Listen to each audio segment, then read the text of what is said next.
வணக்கம் நண்பர்களே, ஆடி media channel உங்களை அன்புடன் வரவேற்கிறது. நான் உங்கள் செல்வகுமார்.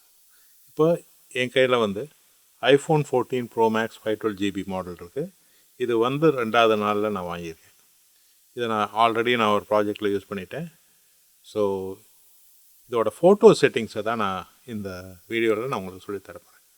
ஃபோட்டோவுக்கு நிறைய செட்டிங்ஸ் இருக்குது. வீடியோ எல்லாத்துக்குமே செட்டிங்ஸுன்றது ரொம்ப முக்கியமான விஷயம். அதை டீட்டெயில்டாக நீங்கள் பார்க்கணும். இப்போ நம்ம ஃபோட்டோ ஆப்புக்குள்ளே இருக்கோம். பார்த்திங்கன்னா இந்த மேலே இருக்க ஏரோ இருக்குல்லையா, அதை கிளிக் பண்ணிங்கன்னா சில ஆப்ஷன்ஸ்லாம் வரும். இல்லைன்னா கீழே ஸ்டாண்டர்ட் ஆப்ஷன் இருக்கும். இங்கே 0.5 1 2 3 இருக்குது பார்த்தீங்களா. அந்த 0.5 கிளிக் பண்ணிங்கன்னா ஃபுல் வைடு, 1 கிளிக் பண்ணிங்கன்னா மீடியம், 2னா க்ளோஸ் அப்பு, 3னா 3x ஜூம். இது எல்லாமே ஆப்டிக்கல் ஜூம். ஷூட் பண்ணுறதுக்கு கீழே கிளிக் பண்ணுவோம்.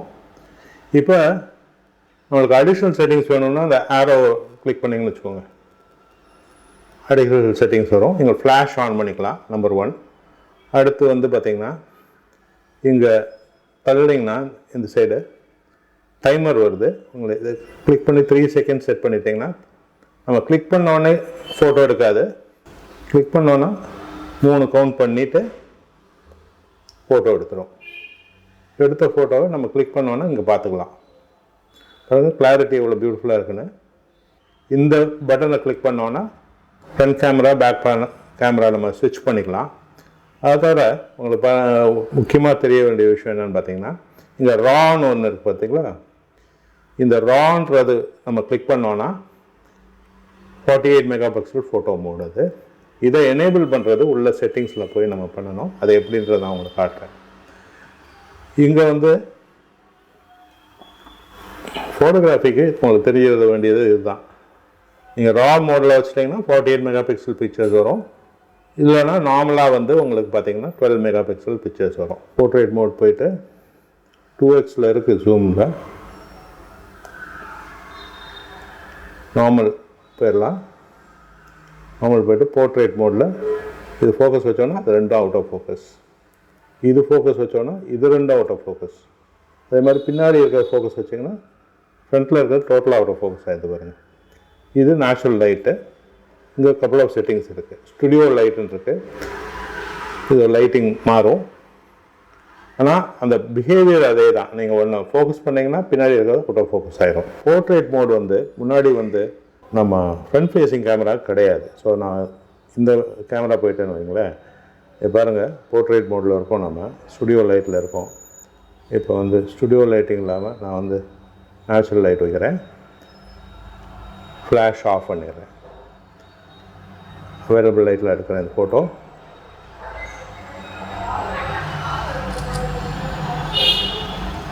இந்த ஃபோட்டோ பாருங்கள், இதுலையுமே பின்னாடி ஃபுல் அவுட் ஆஃப் ஃபோக்கஸ். இது முன்னாடி நாட் பாசிபிள். இப்போ அதை புதுசாக கொண்டு வந்திருக்காங்க. ஃபோட்டோ மோடில் உங்களுக்கு பார்த்தீங்கன்னா இதெல்லாம் தான் செட்டிங்ஸு. இதில் நம்ம 3 செகண்ட்ஸ் நம்ம இது செட் பண்ணியிருக்கோம்.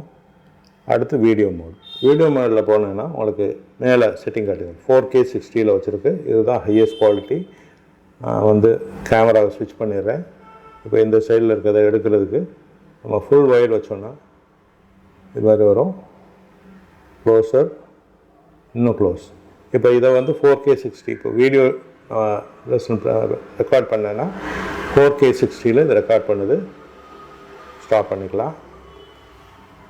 ஸோ நான் ப்ளே பண்ணி காட்டுறேன். பாருங்கள், டிஎஸ்எல்ஆரில் பண்ணுற மாதிரி இது ஃபோக்கஸில் இருந்தேன்னா இது அவுட் ஆஃப் ஃபோக்கஸ், இதுவும் அவுட் ஆஃப் ஃபோக்கஸ். இந்த கைண்ட் ஆஃப் குவாலிட்டி உங்களால் நார்மலாக ஒன்றும் பண்ண முடியாது. இங்கே பார்த்திங்கன்னா 60 மேலே இது வந்தீங்கன்னா 24 FPS, 4K 24, 4K 25, 4K 30, 4K 60 எல்லா செட்டிங்கும் இருக்குது. இந்த 4K மேலே கிளிக் பண்ணிங்கன்னா ஹெச்டியாக மாற்றிக்கலாம். இது 4K. இப்போ சினிமாட்டிக் மோட்னு ஒன்று இருக்கு பாருங்கள். சினிமாட்டிக் மோடில் நான் ஒன்றை ஃபோக்கஸ் வச்சேன்னா பின்னாடி இருக்க அவுட் ஆஃப் ஃபோக்கஸ் ஆகிடும். இதை ஃபோக்கஸ் பண்ணேன்னா அது out of focus. So touch focus பண்ணி நம்ம இப்போ 2 பேர் பேசிகிட்டு இருக்காங்க, ஒருத்தர் ஃபோக்கஸில் இருக்கணும், இன்னொருத்தர் அவுட் ஆஃப் ஃபோக்கஸ் இருக்கணும்னா அந்த பர்சன் மேலே கிளிக் பண்ணாலே போதும். ஒருத்தர் மேலே கிளிக் பண்ணோன்னா அவங்க மேலே ஃபோக்கஸ் போயிடும். இந்த சப்ஜெக்ட் ஃபோக்கஸில் இருந்ததுன்னா அது ரெண்டும் அவுட் ஆஃப் ஃபோக்கஸ் ஆகிடுது. இது ஃபோக்கஸில் வந்ததுன்னா இது அவுட் ஆஃப் ஃபோக்கஸ் ஆகிடுது. இதுதான் சினிமாட்டிக் மோடு. இதில் வந்து இப்போ 4K 25 4K 30 வரைக்கும் நம்ம பண்ண முடியும். 24 25 30. இந்த 24 25 30 என்னன்றது வந்து ஒரு தியரி இருக்குது. 24 வந்து ஃபிலிம் ரெசல்யூஷன், 25 வந்து பேல், அதாவது நம்ம ஊரெல்லாம் வந்து பேல் கண்ட்ரீஸு, 30ன்றது US. ஸோ இதுதான் விஷயம். இதை தவிர பார்த்திங்கன்னா ஸ்லோ மோஷன் மோட் இருக்குது. ஸ்லோ மோஷனில் ஹெச்டியில் 240 ஃப்ரேம்ஸ் பர் செகண்ட் இருக்குது, 120 ஃப்ரேம்ஸ் பர் செகண்ட் இருக்குது. ஸோ 2 செட்டிங்ஸ் இருக்குது ஹெச்டியில். அது தவிர டைம் லேப்ஸ் இருக்குது. டைம் லேப்ஸை நம்ம டீட்டெயிலாக வேறு ஒரு அவுட்டோர் வீடியோலாம் நம்ம பண்ணுவோம். செட்டிங்ஸ் மெனுவை போயிட்டு கேமரா செட்டிங்ஸை பார்க்கலாம். இப்போ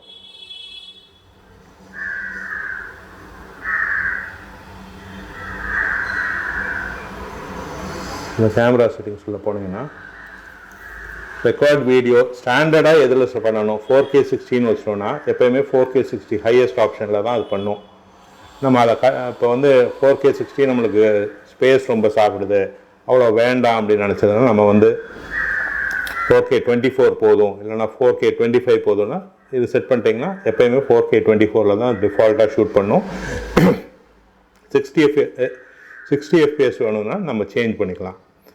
நான் வந்து 4K 60 வச்சுக்கிறேன் என்னோடய கேமரா. என்கிட்ட 512GB நான் வந்து ஐஃபோன் வாங்கினது ரீசன் வந்து ஹையஸ்ட் குவாலிட்டியில் நம்ம கேப்சர் பண்ணணும். அதுதான் ஸ்லோமோ ரெக்கார்டிங் வந்து எதர் 1080p 240 இல்லைனா 1080p 120. 240 is always better then 120. So அதை நம்ம செலக்ட் பண்ணிக்கலாம். ரெக்கார்ட் சினிமேட்டிக் இது வந்து 4Kயில் பண்ணுமா, 24 25 30 இருக்குது. நம்ம 25ல் பண்ணிக்கலாம். அதுதான் நம்ம ஊருக்கு சரியாக இருக்கும். ரெக்கார்ட் ஸ்டீரியோ சவுண்ட் அதை ஆன் பண்ணிட்டேன். இது பார்த்திங்கன்னா இது நான் திருப்பி காட்டுறேன் உங்களுக்கு. Volume up for first. Grid on பண்ணியிருக்கேன். மிரர் கேமரா இதுவும் ஒரு இன்ட்ரெஸ்டிங் ஆப்ஷன். இதை ஆஃப் பண்ணிவிட்டும் ஆன் பண்ணிவிட்டும் உங்களுக்கு என்ன ஆகுன்றது நான் காட்டுறேன் பாருங்களேன். இப்போ நம்ம கேமராவில் போய் நான் செல்ஃபி கேமரா வச்சுருக்கேன். நான் இங்கே கையை அப்படி வச்சுருக்கேன். ஓகே, நான் கையை அப்படி வச்சுட்டு ஷூட் பண்ணேன்னா ரிவர்ஸில் இருக்குது பாருங்கள். கை இந்த நான் இந்த ரைட் சைடில் வச்சுருந்தேன், அது லெஃப்ட் சைடில் வருது பாருங்களேன். அதை வந்து நம்ம அவாய்ட் பண்ணணுன்னா நம்ம வந்து திருப்பி செட்டிங்ஸ் போயிட்டு இந்த மிரர் ஃப்ரண்ட் கேமரா வந்து ஆன் பண்ணிட்டோன்னு வச்சுக்கோங்களேன். இப்போ நான் லெஃப்ட் சைடில் வந்து வி மாதிரி வைக்கிறேன். வச்சுட்டு ஒரு ஃபோட்டோ எடுத்தேன்னா அது லெஃப்ட் சைடில் இருக்கு பாருங்கள் கை. இது வந்து ஒரு நல்ல ஃபீச்சர். யூஸ்வலாக நம்ம செய்கிற ஆக்ஷனே நம்மளுக்கு வரணும்னு எக்ஸ்பெக்ட் பண்ணுவோம். அது வந்து எப்போயுமே எடுக்கிறப்ப அதை ரிவர்ஸ் பண்ணி விட்ருவோம். ஸோ அதை அவாய்ட் பண்ணுறதுக்கு இது ஒரு ஆப்ஷன் இருக்குது. ஸோ இதெல்லாம் தான் செட்டிங்ஸு. உங்களுக்கு ஃபோட்டோகிராஃபி ஸ்டைல்ஸ்னு இருக்குது. இது பார்த்திங்கன்னா பை டிஃபால்ட் வந்து standard, rich contrast, vibrant, warm, cool, இது மாதிரிலாம் செட்டிங்ஸ் இருக்குது. நார்மலாக ஸ்டாண்டர்டில் வச்சுட்டு நம்மளுக்கு என்ன வேணுமோ அது நம்ம யூஸ் ஸ்டாண்டர்ட் வச்சிட்டோம்னா ஸ்டாண்டர்டாக எடுக்கும். நம்ம வந்து எப்படி வேணாலும் மாற்றிக்கலாம். லென்ஸ் கரெக்ஷன் ஆன் பண்ணி வச்சுருக்கோம். மேக்ரோ கண்ட்ரோல் ஆன் பண்ணியிருக்கோம். மேக்ரோனா கேமரா வந்து ரொம்ப க்ளோஸாக சப்ஜெக்ட் பக்கத்தில் போய் கூட நம்ம எடுக்க முடியும். அது வந்து நார்மலாக இன்செக்ட்ஸு இது மாதிரி ஆப்ஜெக்ட்ஸ் எல்லாம் எடுக்கிறதுக்கு ரொம்ப யூஸ்ஃபுல்லாக இருக்கும். அது தவிர பார்த்திங்கன்னா ஃபார்மேட்ஸ் இருக்குது பார்த்திங்களா. இதில் வந்து ஹை எஃபிஷியன்சி, மோஸ்ட் கம்பேட்டபிள்னு 2 இருக்குது. ஹை எஃபிஷியன்சியில் வச்சோன்னா always best quality without compromise வரும். மோஸ்ட் கம்பேட்டபிள் வச்சோன்னா கொஞ்சம் குவாலிட்டி கம்மி பண்ணும். ஏன்னா எல்லா டிவைஸுக்கும் கம்பேட்டபிளாக இருக்க மாதிரி ஃபார்மேட்டை அது செட் பண்ணிக்கும். ஆப்பிள் ப்ரோரா நம்ம ஆன் பண்ணிட்டோன்னா நம்ம பண்ணுற ஸ்டில்ஸ்லாம் ப்ரோராவில் பண்ணோம். 48 மெகா பிக்சல். இந்த ப்ரோராலையுமே 48 மெகா பிக்சல் வேணுமா இல்லைனா 12 மெகா பிக்சல் வேணும்னாலும் செட் பண்ணிக்கலாம். ப்ரோராலனா 12 மெகா பிக்சல் செட் பண்ணிட்டேன்னா ராவில் ஷூட் ஆகும். ஆனால் 12 மெகா பிக்சலில் தான் ஷூட் பண்ணும். இது வந்து நம்மளுக்கு சைஸ் வந்து 48 மெகா பிக்சல் எப்போ யூஸ்ஃபுல்னால் நம்ம ஒரு பெரிய இமேஜ் எடுத்து அதை க்ராப் பண்ணுறோன்னா அதுக்கு தேவை. நான் வந்து மேக்ஸிமம் இருக்கிறது தான் விரும்புகிறேன். அதனால் அந்த செட்டிங்லேயே வச்சுக்கிறேன். இப்போ வந்து ஆப்பிள் ப்ரோரஸ்னு ஒரு ஆப்ஷன் இருக்குது. ஆப்பிள் ப்ரோரஸில் போட்டோன்னா நம்ம ப்ளேபேக் வந்து ஐஃபோனோட ஃபுட்டேஜை வந்து ரொம்ப நேட்டிவான ஆப்பிளோட கோடெக்கில் அது ப்ளே ஆகிறதுனால அது நல்ல ஒரு ஸ்மூத் ப்ளேபேக் வரும். ஐஃபோனோட நார்மல் கோடெக்கோட ஆப்பிள் ப்ரோரஸ் வந்து ஒரு மோர் எஃபிஷியன்ட் கோடெக்கு. ஆனால் எக்கச்சக்க ஸ்பேஸ் எடுக்கும். அவ்வளோ ஸ்பேஸ் எடுத்தால் வந்து நம்ம எடிட்டிங்கில் கொஞ்சம் பிரச்சனை வரும். அதனால் வந்து நான் அதை ஆஃப் பண்ணி வச்சுருக்கேன். ஸோ இதெல்லாம் நம்ம நண்பர்களே செட்டிங்ஸு. என்ன நண்பர்களே, வீடியோ பார்த்தீங்களா? உங்களுக்கு பயனுள்ளதாக இருக்கும்னு நான் நம்புகிறேன். இந்த வீடியோவில் உங்களுக்கு எதாவது டவுட்ஸ் இருந்தால் கமெண்ட் செக்ஷனில் லீவ் பண்ணுங்கள். நான் அதுக்கு மறக்காமல் பதில் போடுவேன். இந்த வீடியோவை லைக் பண்ணுங்கள், உங்கள் நண்பர்களோட ஷேர் பண்ணுங்கள். அப்படியே அந்த பெல் ஐக்கான் ப்ரெஸ் பண்ணிங்கன்னா நாங்கள் செஞ்சு போடுற அடுத்தடுத்த வீடியோ உங்களுக்கு ஒரு நோட்டிஃபிகேஷன் வரும். இது உங்கள் செல்வகுமார் ஆடியோ மீடியா சேனலுக்காக. நன்றி.